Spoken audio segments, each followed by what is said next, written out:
Scarpa, the Raging Bull. And here is Ron Scarpa coming up in his semifinal run. And when you talk about tricks competition, he is the legend, isn't he? Well, legend barely describes Ron Scarpa, Mike, but absolutely legendary. Out of the last 18 national championships, Ron Scarpa has won 13 trick titles. A great look there at the forward toe up.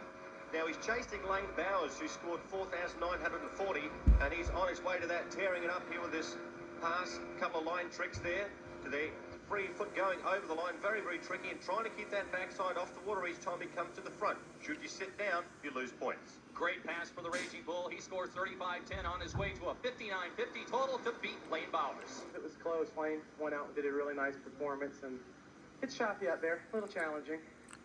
Next up, Jason Lee, 18 years old. This is his semifinal run. Well, the defending 1998 US Open slalom champion been out here in his trick pass, and tragedy struck early here where he had a very early fall and mistakenly might just kind of sandbag a little bit on the second pass with Keith Onge coming up behind, figuring he was going to get whipped. However, here's Keith St. Onge, and, well, things don't work out too well for him either. Well, as it turned out, Keith had a very early fall, hit the toe back here and lost the toe there. Now, inexperience nipping Jason Lee in the bud there. Had he have gone on with a strong second pass, would have actually topped out Keith St. Onge. And what happened to Keith here? Well, you see here, puts the rope up in tow, clears both hands, turns to the back here, and he's in pretty good shape, but watch the gap between the 2 feet open up, drags the toes, and bang, in he goes. But he managed to catch Jason Lee by a whisker. So Keith St. Onge moves out of the semifinals and into the finals against the Raging Bull. Well, young bull versus old Bill, and I could tell you a story about that, but Keith St. Onge here, second pass, starting off backwards there, perfect start, flicks to the front. Now, 15 seconds to do as many tricks as possible, and you can only do any given trick once. Starts with a surface hop, there's the line back and front. You want to try and stay on your feet here, Mike. Anytime you sit down, you lose points. Really jamming him in here. Tied a world record yesterday, Keith St. Onge, and he's trying to do the same again today. And you can just see the determination on his face. He has a good run going, and he looks like he's happy with that run. That is an excellent run by Keith St. Onge. He's just having a sensational weekend so far. And a great look at the replay here from the chase boat, Mike. You can see just how fast they're going. Actually, in the vicinity, a little over 40 miles an hour on bare feet, and just spinning around like he's wearing big water skis. Amazing stuff there. Great total score, 7,040 points. Okay, Keith, well, a fantastic run there, mate. Much more stellar than your semi-final. You think it'll be enough to hold out the Raging Bull?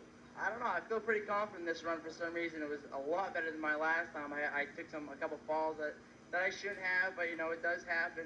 But I put a good score on the board, and I think he's going to probably have a hard time getting close to it. Well, he'll get close to it, but it's going to be hard to beat it, I think.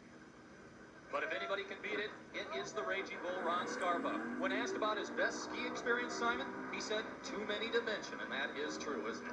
Well, definitely too many to mention. He is the Mario Andretti of barefooting, or the Richard Petty, if you like. Absolutely legendary, this guy, and this is his event. Now, Keith St. Onge has 7,040. That's very close to world record, so he's really going to have to tear it up. Goes for the flip there, and the surface flip. So a wake flip, then a surface flip. Now he goes into a series of turns. That was a 360, and the reverse, sitting him down a little bit, would be just losing a few points there. Now the wake front, wake back, to the reverse in the opposite direction. He is just absolutely powering on Ron Scarpa.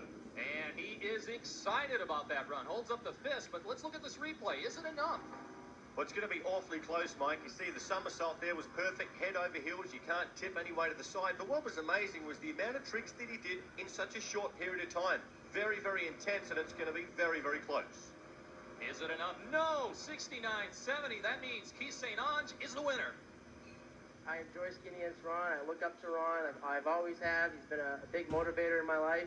And it's just fun to compete against him and also have fun.